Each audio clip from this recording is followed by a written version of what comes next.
have to say Slovenia is one of the most underrated countries in all of Europe. From the Adriatic Sea to the Julian Alps, Slovenia has so many hidden gems waiting to be discovered. Let's start this video off at the fairy tale destination of Lake Bled. Now located about a 40-minute drive outside of Slovenia's capital, Lake Bled is one of Europe's most scenic lakes. It's home to Slovenia's only island, which has a church built upon it. Now it's called the Church of Mary the Queen, and it was built all the way back in the 16th century. I definitely recommend renting a rowboat to paddle out to the island, or you can also just walk around the lake's rim. Now another incredible feature of Lake Bled is its castle. Now it's Slovenia's oldest castle, with its history dating all the way back to the 11th century.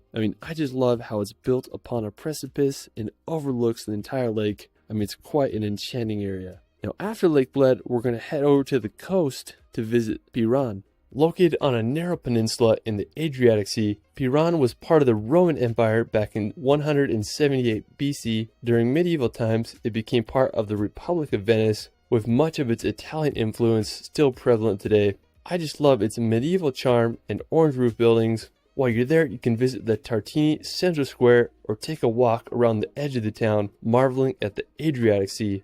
Piran is a hidden gem that deserves a visit. Afterwards, we're going to head to the mountains to visit the Julian Alps. Now located in the northwestern corner of the country, the Julian Alps are home to the tallest mountains in all of Slovenia. They remind me a lot of the Italian Dolomites. Now, the tallest peak of the Julian Alps is Mount Triglav, which stands at an elevation of 2,864 meters. Now, one of my favorite peaks in the Julian Alps is called Mangart. It's located right on the Italian-Slovenian border, and what I like about it is that you can drive on Slovenia's highest road to get there. It's a little sketchy driving up there, but nothing like a good mountain drive. Now, on the Italian side of Mangart, there's this little alpine lake called Lago di Fucine that offers a spectacular view of Mangart's northern face. Now, another beautiful place in the Julian Alps is Lake Bohinj. It's the largest lake in all Slovenia, and it's just about a 30-minute drive from Lake Bled, and it's definitely less touristy. Now, there's a lot to do on the lake. You can take a ferry to reach the other side, or you can just take a nice stroll around the whole lake. It's just such a beautiful area with such enjoyable scenery. Now afterwards, we're going to visit the river Socha. With its source being in the Julian Alps, the river Socha is considered to be one of the most beautiful rivers in all of Europe, with its distinct crystal clear emerald water. World War I, the largest mountain battle in history took place here, which is pretty crazy to think about. Now today, the river is a great place for kayaking and rafting. I'd love to just kayak down the whole river. Maybe I'll do that next summer. Anyways, just such a beautiful place. Definitely add that to your Slovenia bucket list. Now afterwards, we're going to head over to Slovenia's capital, Ljubljana. Now while Ljubljana is one of the smallest capitals in Europe, with a population around 300,000, it's considered to be one of Europe's greenest cities. Now one thing I love about Ljubljana is how the river runs right through it. It makes it feel like you're not even in the city. Now the crowning feature is the Ljubljana Castle. It was built around the 12th century, and it's one of the capital's most popular attractions.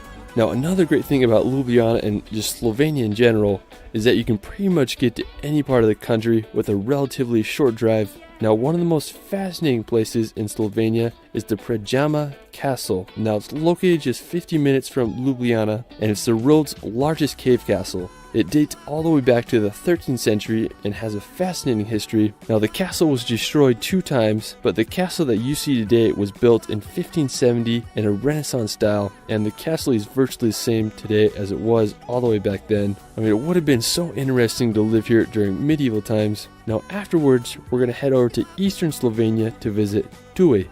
Now located about an hour and a half's drive from Ljubljana, Tui is the oldest recorded city in Slovenia. It was inhabited during the Stone Age and served as a Roman military fort in 69 AD. Today it's a charming city, and I love how the castle overlooks the town. Now another great thing about eastern Slovenia is it's home to a beautiful wine country, and there's just endless rolling hills and vineyards that dot the landscape.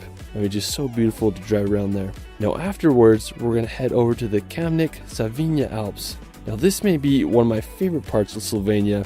It's home to just stunning landscapes and alpine towns. Now one incredible place is the Logar Valley. It's one of the most beautiful alpine glacial valleys in all of Europe. It's truly a spectacular place. Now on the southern side of the Kamnik Alps is the Velika Planina. Now, it's a plateau home to a high elevation pasture. Now, the plateau is one of the largest settlements for shepherds in all of Europe and hosts over 140 huts, which are occupied by shepherds from June until September. Now, the plateau has been inhabited since the Middle Ages and truly has a magical feel. You can reach the plateau by a cable car and enjoy great hiking in the summer and also skiing in the winter. It reminds me a lot of Alpe d'Huez in the Dolomites. Anyways, Velika Planina is truly an enchanting place. Now, one of my favorite features of Slovenia is its hilltop churches. They dot the landscape and create some of the most picturesque sceneries. One of the most notable is the Church of St. Thomas. It's located in the town of Selka and has one of the most enchanting views as it's perfectly placed on a hilltop with the Kamnik Alps in the distance.